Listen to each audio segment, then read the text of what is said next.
There's an incredibly worrying article up on HuffPost right now by Matt Fuller, who has talked with a number of people who are briefed in a private call from late last night about a variety of different plots that are in theory moving forward for Inauguration Day. So on a private call, new leaders of the Capitol Police told House Democrats they were closely monitoring 3 separate plans that could pose serious threats to members of Congress as Washington prepares for the inauguration. The first is a demonstration billed as the largest armed protest ever to take place on American soil. Spoiler alert, that's the one they're least worried about potentially. Yeah, but they're worried about potentially tens of thousands of armed individuals heading to DC for that. I can't see why we'd be worried about that.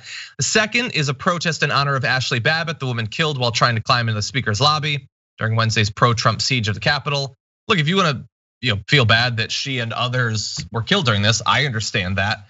I have a feeling that one could potentially go wrong as well. We've got details on the third though, and this is perhaps the worst. But Jordan, I know that you're familiar with this.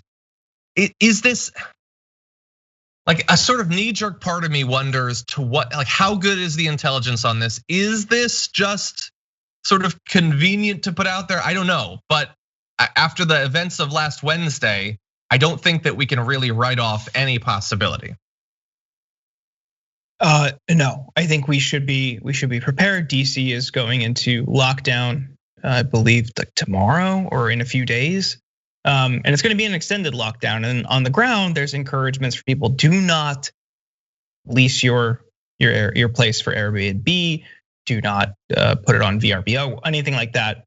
To help mitigate people coming into the city. That on top of probably restrictions on hotel and oversight and probably law enforcement presence at hotels.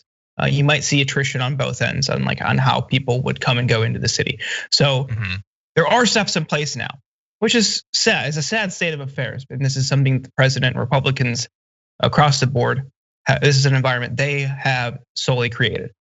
They have enriched this white nationalist presence and this sentiment in the country to this point.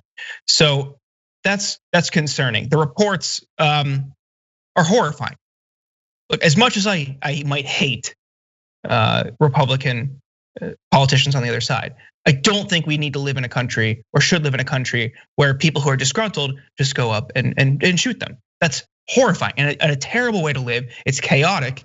And it's beneath us. We have shown we can at some point can govern collectively if we're responsible. But the way that big tech companies and media companies have radicalized people for profit, the way profiteers have fanned these flames of hate in the country to the point where this is where we're at, just shows there are extenuating circumstances and it's not justified. And I'm deeply worried about people like Ilhan Omar, Rashida Tlaib, Alexandria Ocasio-Cortez, Ayanna Pressley, Cori Bush, Jamal Bowman, who embody a more progressive populist spirit in this country and are constantly under siege. We're constantly under threat. The people who tweet at Ilhan Omar relentlessly are unhinged. I'm deeply worried about her. So this environment that they are singularly creating, they're even fanned by members of Congress like Marjorie Taylor Greene or Lauren Boebert. It's extremely unsettling. Yeah, 100%. We have to be very worried now, obviously, during this period, but always. Ilhan Omar, like the right hates all of them, but there's something about Ilhan Omar where, like, has there ever been a less offensive, just nice person? I was gonna say I don't understand it, but of course every single person watching this does understand why. But like, Ilhan Omar drives you insane? Seriously, how weak are you? Anyway, but we should be very worried about them going forward. I hope that they have an incredible amount of security because these are unhinged people. They have weapons.